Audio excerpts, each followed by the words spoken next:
Portal mode is creating this huge divide in the community right now, and everyone's arguing about it. But it's not actually about Portal being broken. The real issue is that the progression system is so grindy that players immediately started filling the server browser with XP farm servers just to unlock basic weapons. And this isn't about stat inflation. This is about the progression system being so poorly designed that players felt that they had to resort to this on day one. That's the real problem. Before we dive into the subject, let me be clear. I'm not here to say you're playing wrong if you use XP farms or that you should play the game in a certain way. If anyone tells you that you should play in a specific way just to have fun, they need to take a step back and maybe touch some grass. You deserve to have fun however you want. XP farms exist because the progression system is so bad that players felt they needed them in the first place. And you need to understand how wild that is. This is a AAA game with a premium $70 price tag. The progression system is so brutally grindy that within a week of launch, thousands of players flooded these servers just to unlock basic weapons and attachments. This system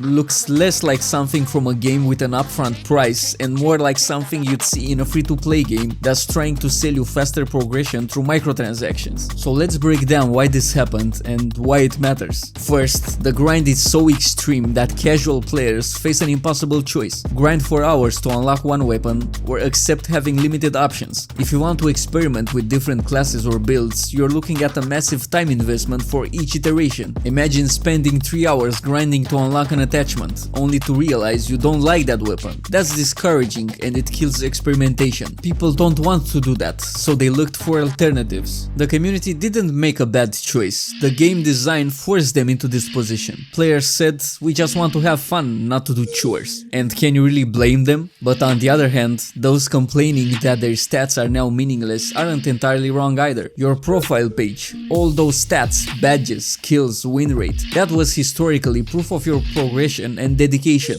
It was a symbol of status and prestige among players, and for some, that's valuable and meaningful. By flooding the system with XP farms, the progression system became diluted. Those stats are now useless as a measure of actual skill or dedication, because anyone can spend a few hours farming bots, unlocking everything and boosting their KD. So both sides are right, but for different reasons, and that's the problem. It reveals a terrible game design choice. Here's the tricky question now. Was this design choice made out of pure incompetence, or is it deliberately greedy? Option 1, they completely misunderstood their player base and designed a progression system that nobody finds enjoyable or rewarding. Option 2, this is intentional. Make progression so painful that players feel pressured to buy XP boosts or straight up levels to speed things up. It's predatory game design, and we all know that EA has a track record for this. And honestly, I don't even know which one is worse. Either way, players lose. The fact that we're even asking this question after paying $70 at launch shows how far we've fallen with live service game design. The good news is DICE heard the backlash and actually responded quickly. Just this week they released a major community update addressing the slow grind.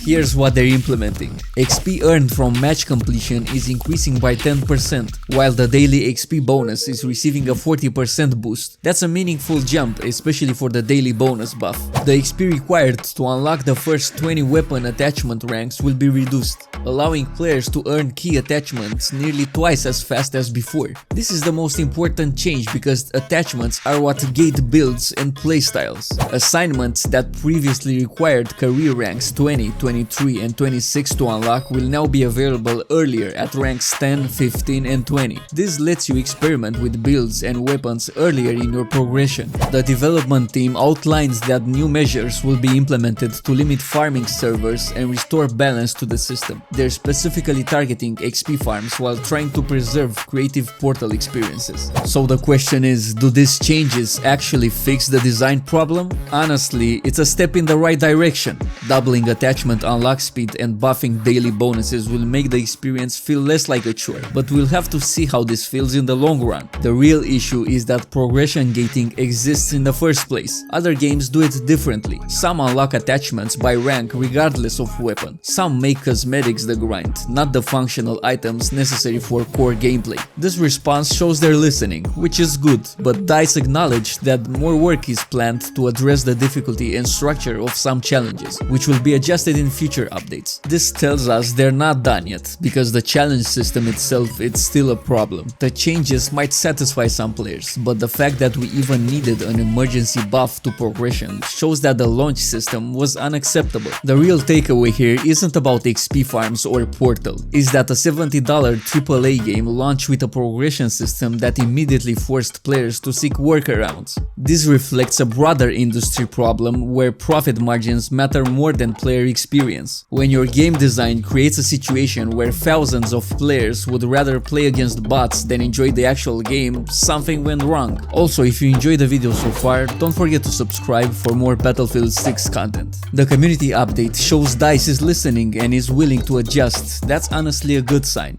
but it also shows we are accepting emergency patches to fix day one design problems instead of demanding better quality up front. Let me know in the comments, have you used XP farm servers? Do these changes make you feel better about progression, or is there still work to be done? Thanks for watching and see you on the next one.